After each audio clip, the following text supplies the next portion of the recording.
ஹாலிடேஸ்னாலே அது நம்ம GT ஹாலிடேஸ் தான். GT holidays, South India's #1 travel brand. You know you are special when you're with GT holidays. Minnambalam நேயர்களுக்கு வணக்கம். நான் விஷால் பொலிவர். இன்றைய நேர்காணலில் நம்மோடு இணைந்திருக்கிறார் பத்திரிகையாளர் சுவாமிநாதன் அவர்கள். வணக்கம் சார். வணக்கம் சார். தமிழக வெற்றி கழகம் சார்பாக இன்றைக்கு மகளிர் தினம் கொண்டாடப்பட்டிருக்கு. இந்த மகளிர் தினத்தை முன்னிட்டு தமிழக வெற்றி கழகத்தினுடைய தலைவர் திரு விஜய் அவர்கள் நிறைய வாக்குறுதிகளை அவர் அளிச்சிருந்தார். முதல் கட்டமாக அவர் சொன்ன விஷயம் என்ன அப்படின்னா, இந்த பெண்கள் பாதுகாப்பு அப்படின்ற ஒரு விஷயத்தை வச்சுதான். குறிப்பாக சார், தற்போதைய சூழலுக்கு இந்த பெண்கள் பாதுகாப்பு அப்படின்றது கிரவுண்ட்ல எந்த அளவுக்கு இருக்கு, குறிப்பாக இந்த அரசாங்கத்தினுடைய சட்டம் ஒழுங்கு இது சம்பந்தமான விஷயங்கள் ஏதாவது ஒரு அதிருப்தி இருக்கா? அதனாலதான் விஜய் அவர்கள் இந்த மாதிரியான விஷயங்களை அதிகமா சொல்லிட்டு இருக்காரு. கிரவுண்ட் என்ன மாதிரியான விஷயங்கள் இதை பிரதிபலிக்கும்? விஜய் அவர்கள் சொன்ன இந்த பெண்கள் பாதுகாப்பு, குறிப்பா முதியோர்கள், இந்த மாதிரியான விஷயங்கள் எப்படி இம்பாக்ட் ஏற்படுத்தும்? நிச்சயமா அது கிரவுண்ட்ல அதனுடைய தாக்கம் இருக்கிறது. நீங்க என்னதான் பார்த்தாலும் சட்டம் ஒழுங்கு சார்ந்த விஷயங்கள்ல, ஏன் நாங்குநேரி சம்பவம் ஒரு உதாரணம். ஒரு டீ கடையில டீ குடிச்சிட்டு இருக்கிற பொழுதே ஒரு மர்ம நபர்கள் கொன்று விடுவார்கள்னு சொன்னா, அந்த மர்ம நபர்களை பின்னால் தான் அவங்களால பிடிக்க முடியுதுன்னு சொன்னா, அது சட்டம் ஒழுங்கு சார்ந்த ஒரு பிரச்சனை தான். நீங்க பெண்கள் சார்ந்து பாத்தீங்கன்னா, அண்ணா பல்கலைக்கழக வளாகத்துல நடந்தது தொடங்கி கோயம்புத்தூர் மாணவி வரைக்கும் லாண்ட் ஆர்டர் பெரிய பிரச்சனை இருக்கதான் செய்கிறது கிரவுண்ட்ல. பட் அதுல 2 பார்வை இருக்கு எனக்கு. அந்த சட்டம் ஒழுங்கு பிரச்சனை என்பது கடந்த காலங்களையும் இருக்கக்கூடிய பிரச்சனை தான். அது எந்த ஆட்சி வந்தாலும் இருக்கும்.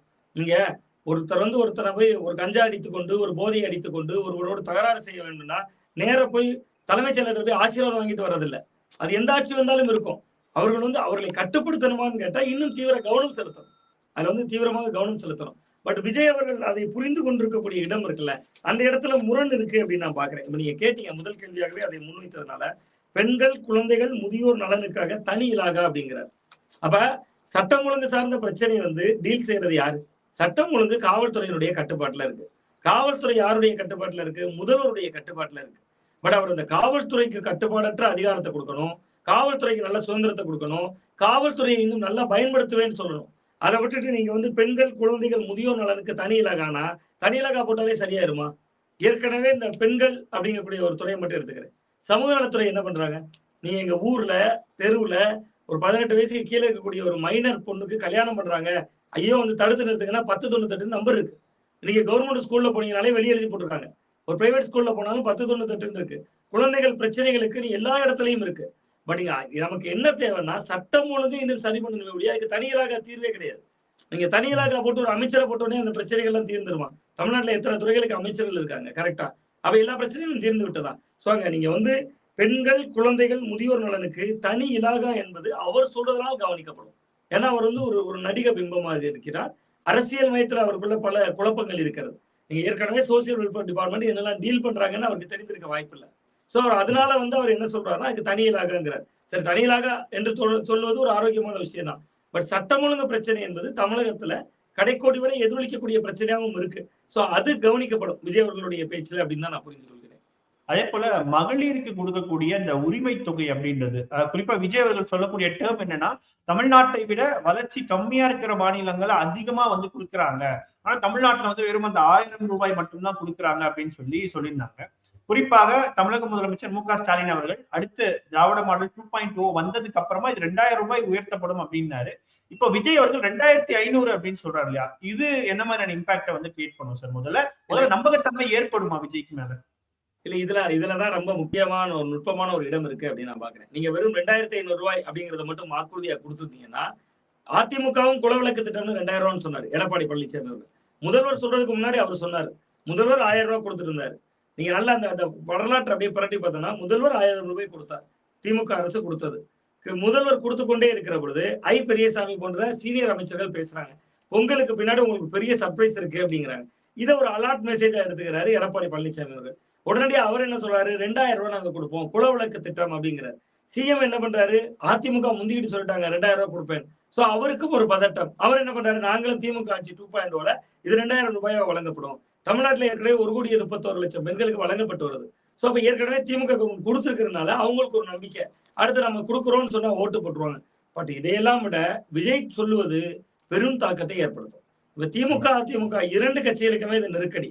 பட் விஜய் இந்த இடத்தோடு நிறுத்தி இருந்தால் அபரிமிதமான நெருக்கடியா இருக்கும். நீங்க 2500 ரூபா பக்கத்து மாநிலத்தை பாருங்க, ஆந்திராவை பாருங்க, அதை பாருங்க, இதை பாருங்க, 4 ஸ்டேட்டை பேசிட்டு அவர் அதோட நிறுத்தி இருந்தா பெரிய இம்பாக்ட் கொடுத்துருக்கோம். பட் அவர் சொல்றாருல மிகுதியா, அதை தாண்டி போறாருல, நாங்க வந்து தாலிக்கு தங்கம் கொடுப்போம், 1 பவுன்ல கொடுப்பேன், ஒரு பட்டு புடவை கொடுப்பேன், அப்புறம் மாணவர்கள் படிச்சுட்டு இருக்க மாணவர்கள் இடைநிற்றலை தவிர்க்க 15,000 ரூபாய் கொடுப்பேன். அப்புறம் நீங்க அப்படியே இங்க கீழே வந்து பாத்தீங்கன்னா ஒரு குழந்தை பிறந்த உடனே தங்க மோதிரம் கொடுப்பேன். எல்லாத்தையும் கூட்டினீங்கன்னா தமிழ்நாட்டுல பக்கத்துல இருக்கிற கேரளால ஒரு 15, 16 டிஸ்ட்ரிக்ட் இருக்கு. எல்லாரும் அப்படியே ரேஷன் கார்டை பினராயி விஜயன்ட்டே ஒப்படைச்சிட்டு தமிழ்நாட்டுக்குள்ள குடிபெயர்ந்துருவாங்க போல இருக்கு. ஏன்னா சும்மா இங்க பிறந்தாலே போதும் போல இருக்கு.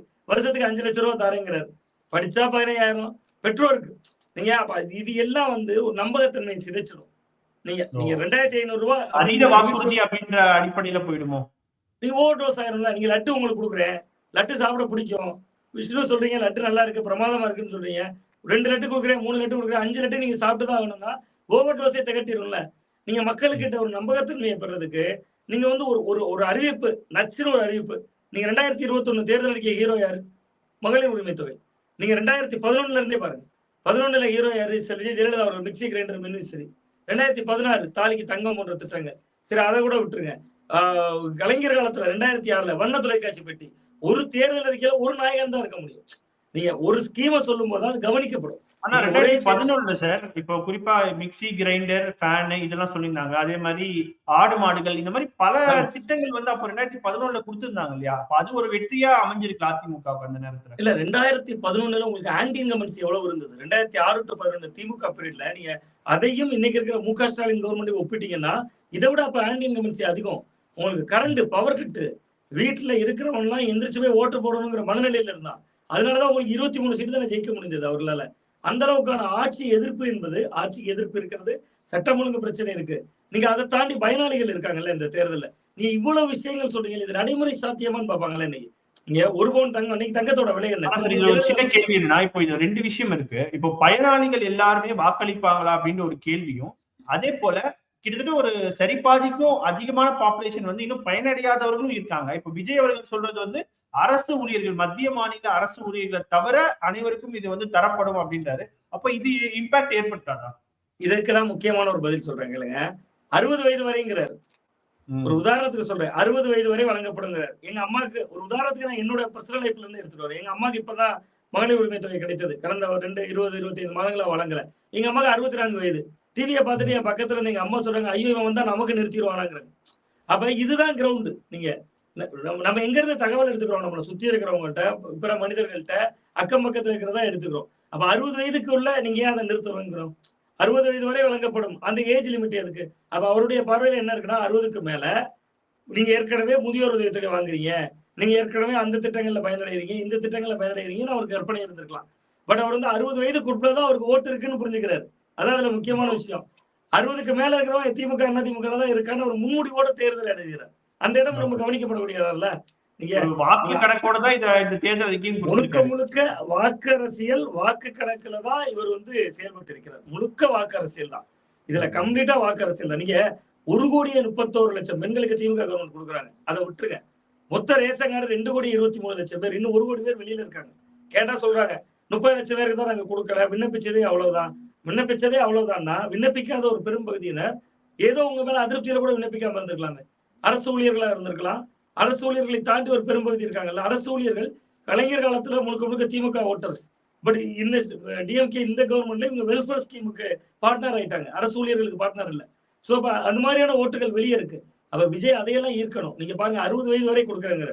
உண்மையிலே தொகை யாருக்கு தேவை? 60 வயசுக்கு மேல இருக்கிறவங்களுக்கு தான் தேவை. நீங்க 60 வயதுல தான் தள்ளாடிடுவோம்.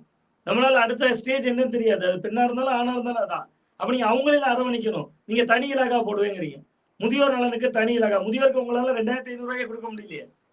நீங்க முதியோர்ல இருக்கக்கூடிய பெண், 60 வயதுக்கு மேல இருக்கக்கூடிய பெண்ணு, அவருக்கு ஒரு 2,500 ரூபாயை கொடுக்காத தாவேக அரசு, தாவேக அரசுங்கிற அவங்க அவருடைய குரல்ல தாவேக அரசு, நீங்க முதியோருக்கு தனி இலாகா வச்சு என்ன செய்ய போறீங்க? அப்ப அதுதான் சேர்த்து நீங்க இன்னொன்னு பாக்கணும். 6 சிலிண்டர் வந்து இலவசமா வழங்கப்படும் அப்படின்னு சொல்றாங்க இல்லையா? இதையும் சேர்த்து அவங்க பார்க்க மாட்டாங்களா? ஆமா, நிச்சயமா. அதுதான் நான் சொல்றேன்ல. இது வந்து நீங்க சிலிண்டருக்கு 100 ரூபாய் குறைக்கிறேன்னு டிஎம்கே தேர்தல் வாக்குறுதியில 100 ரூபாயை குறைக்க முடியலையே.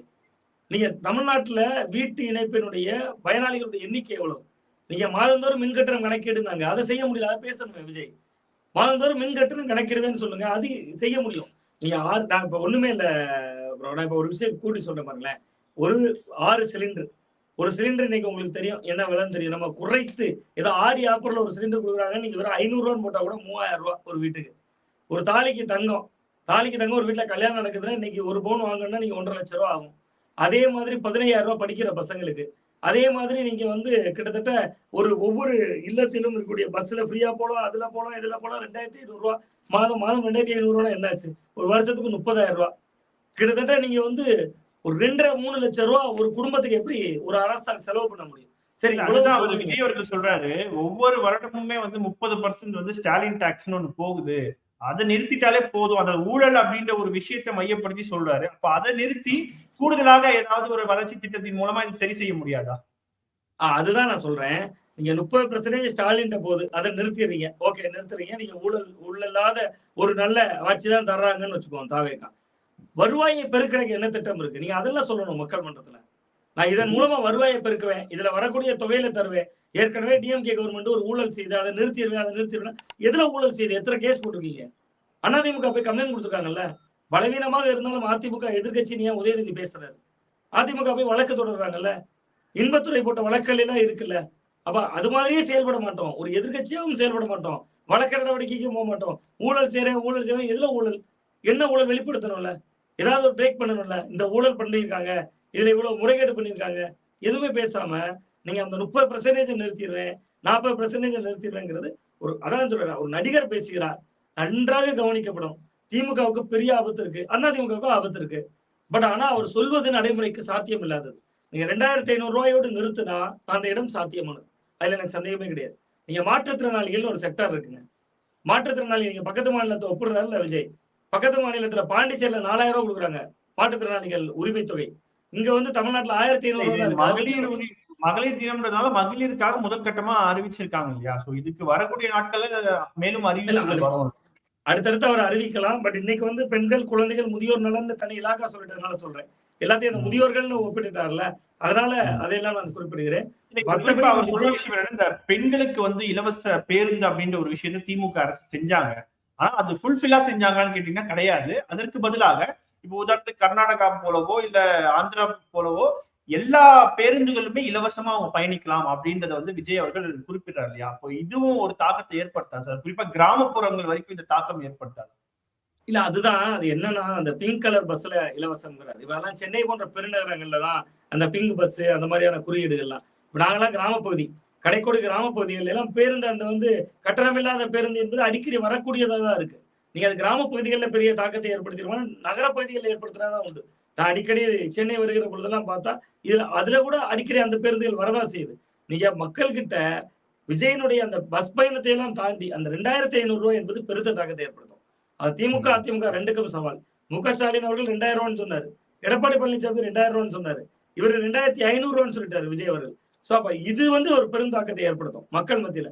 இது திமுக அதிமுக ரெண்டுக்கும் கட்டாயம் இருக்கு. நீங்க இன்னைக்கு நான் வந்தா ஃப்ரீ பஸ் எல்லாத்தையும் அனுப்பிடுவேன்னு நாளைக்கே ஸ்டாலின் அவர்கள் எல்லா பஸ் ஃப்ரீன்னு சொன்னா விஜய்க்கு பயந்துட்டாரும்பாங்க.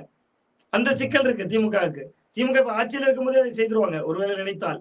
பட் அவர்களுக்கு அந்த சிக்கல் இருக்கு, விஜய்க்கு பயந்து செஞ்சுட்டாங்கன்னு பேர் வந்துடக்கூடாது அப்படின்னு பாப்பாங்க. சோ அப்ப இது வந்து 2,500 ரூபாய் இருக்குல்ல சார், இப்போ விஜய் அறிவிச்சதுதான் முக்கியமான ஒரு டேர்னிங் பாயிண்ட் அப்படின்னு நீங்க சொல்லியிருந்தீங்க. இப்போ இதை வந்து டேக்கிள் பண்ணுவாங்களா? குறிப்பா ஆளுங்கட்சியான திமுக வந்து இது டேக்கிள் பண்றதுக்கு ஏதாவது ஒரு விஷயத்தை செய்வாங்களா? ஆமா, நிச்சயமா செய்வாங்க. அது என்ன செய்வாங்க அப்படின்னா, இந்த 2,500 சொன்னா விஜயை பார்த்து செய்தோம்னு சொல்லிடுவாங்க. சோ அப்ப வேறு வகையில ஒரு ஸ்கீமை ஏத்துவாங்க. நீங்க இந்த மகளிர் உரிமை தொகை என்பது 2,000 ரூபாய். இதை இவர் சொல்றாருல, ஒரு வீட்டுக்கு எவ்வளவு கொடுக்கணும்னு ஒரு பட்டியல் போட்டு ஒரு ஜீனா அடிக்கிறாங்கல்ல விஜய் கட்சியே. என்ன சொல்றாங்க, உங்க வீட்டுல பிள்ளைங்க படிச்சா 15,000 ரூபாய், மாசம் 1,500 ரூபாய். அப்படி ஏதோ ஒரு திட்டத்தை வேறு ஒரு புதிய வடிவத்தை கொடுத்து அதன் மூலமா ஒரு தொகையை காட்ட வாய்ப்பு இருக்கு. பட் இதை நேரடியா போய் 2,500 3,000 ஆக்குனா முக ஸ்டாலின் அவர்களை பாத்தியா விஜய் பார்த்து பயந்துட்டாரு, எங்களை பார்த்தா பயந்துட்டாருன்னு சோசியல் மீடியால அவங்க பயங்கரமா வேற லெவல்ல ட்ரெண்ட் பண்ணிடுவாங்க இன்னைக்கு இருக்கிற அந்த தலைமுறை. சோ அப்ப அதனால அதை வேறு வடிவத்தில் செயல்படுத்துவதற்கான வாய்ப்பு இருக்கு. பட் விஜயனுடைய பேச்சு என்பது நிச்சயமா பெண்கள் மத்தியில் கவனிக்கப்படும். அவருக்கு நிறைய நெகட்டிவிட்டி இருந்துச்சு அண்மை காலமா, அதையெல்லாம் அவர் இந்த மேடையின் மூலம் எதிர்கொண்டிருக்கிறார் அப்படின்னு நான் பாக்குறேன். நிச்சயமா சார், தொடர்ந்து பேசணும். பல்வேறு கேள்விகளுக்கு மிக ஆழமாக பதில் தந்தமைக்கு நன்றி. ரொம்ப நன்றி. Holidays-nale adu namma GT Holidays da. GT Holidays, South India's #1 travel brand. You know you are special when you're with GT Holidays. மின்னம்பலம்.com தமிழின் முதல் மொபைல் பத்திரிகை.